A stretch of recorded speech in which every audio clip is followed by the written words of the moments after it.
Armed forces from the US and other Western nations are facing a new threat in Iraq. On 2 occasions, American air bases have come under attack from Iranian-made drones fitted with explosives. It follows earlier rocket attacks on Western forces, but commanders say that the drones are a game-changer in terms of the threat they face.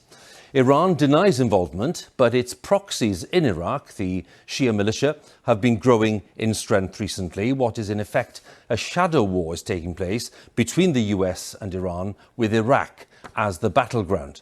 And Iraqis are paying the price.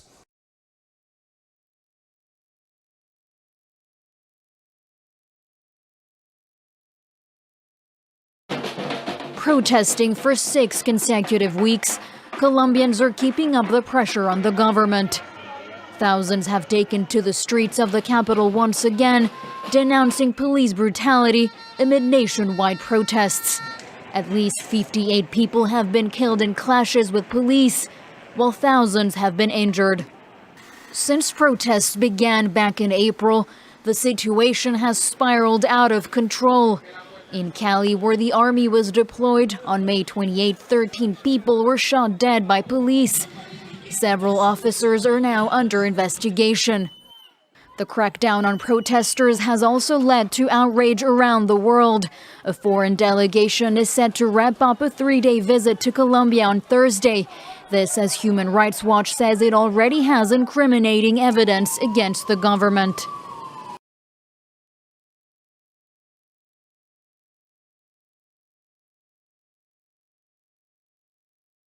Now, Israel allegedly striking targets near the Syrian capital of Damascus overnight Tuesday, prompting a national air defense response. The UK-based Syrian Observatory for Human Rights reporting at least 8 deaths in the strikes, all of whom appear to be soldiers. Meanwhile, the observatory going on to say that while it's unclear why these sites specifically were targeted, it is worth noting, quote, that Syrian government forces and Iran-backed militias had been seen on high alert in the perimeter for unknown reasons since early June, end quote. In any case, these are the first strikes against targets in Syria in a month, and there as well as the first since authoritarian President Bashar al-Assad's re-election to a 4th 7-year term.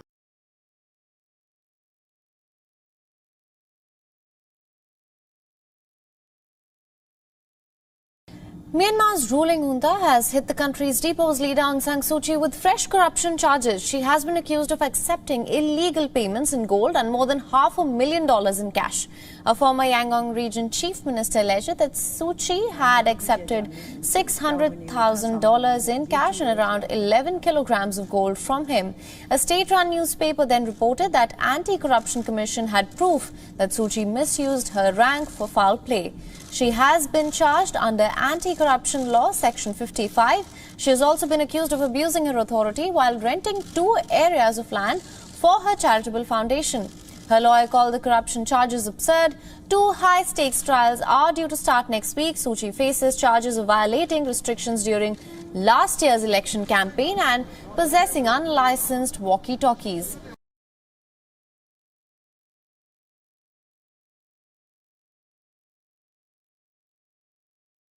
As we know that US troops are withdrawing from Afghanistan on September 11th, and this is creating intense pressure on the CIA to find new ways to gather intelligence.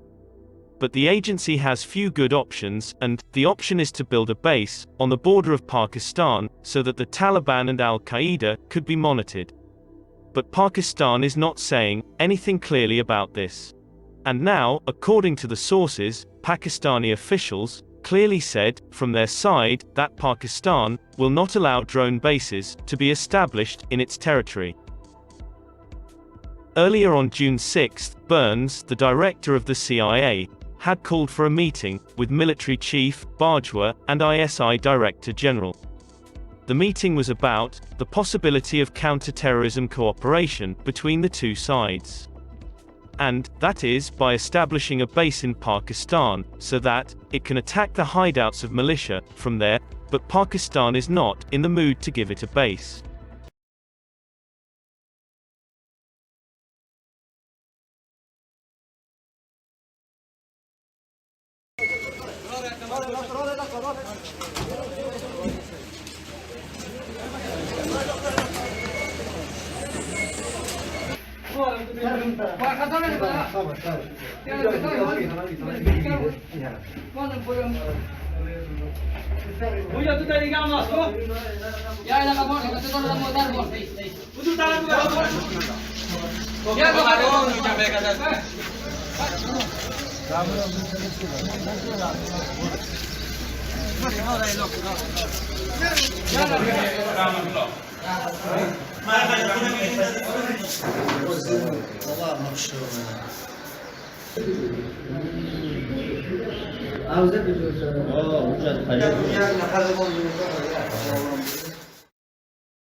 The meatpacking firm JBS USA paid a ransom equivalent to $11 million after it fell victim to a cyber attack.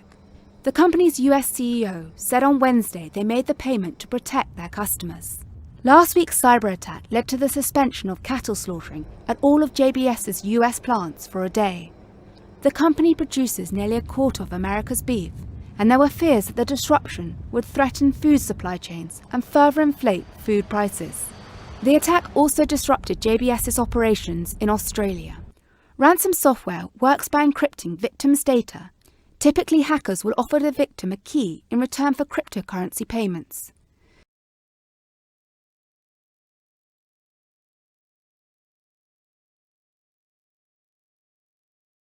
Devastating news over in Gwangju, South Korea tonight. A 5-story building that was undergoing demolition collapsed onto a bus and 2 cars Wednesday afternoon, leaving 9 people dead and more injured. Daniel, as of 8:20 p.m., officials from the local fire and rescue service reported that a total of 9 people have died and 17 have been injured so far from this incident.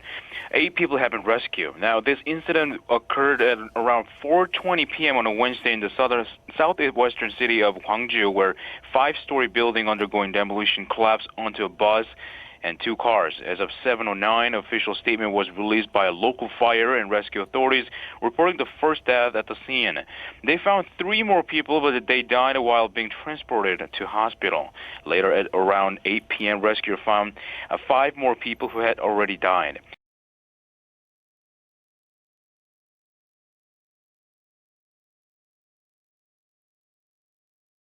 The controversial Keystone XL oil pipeline was officially canceled on Wednesday, ending a decade-long battle over the multi-billion-dollar project.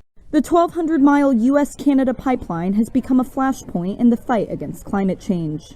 Opponents have long argued the pipeline would hamper America's transition to cleaner fuels. Construction was first halted earlier this year after President Joe Biden revoked the pipeline's U.S. permit, which was approved by his predecessor Donald Trump in 2017.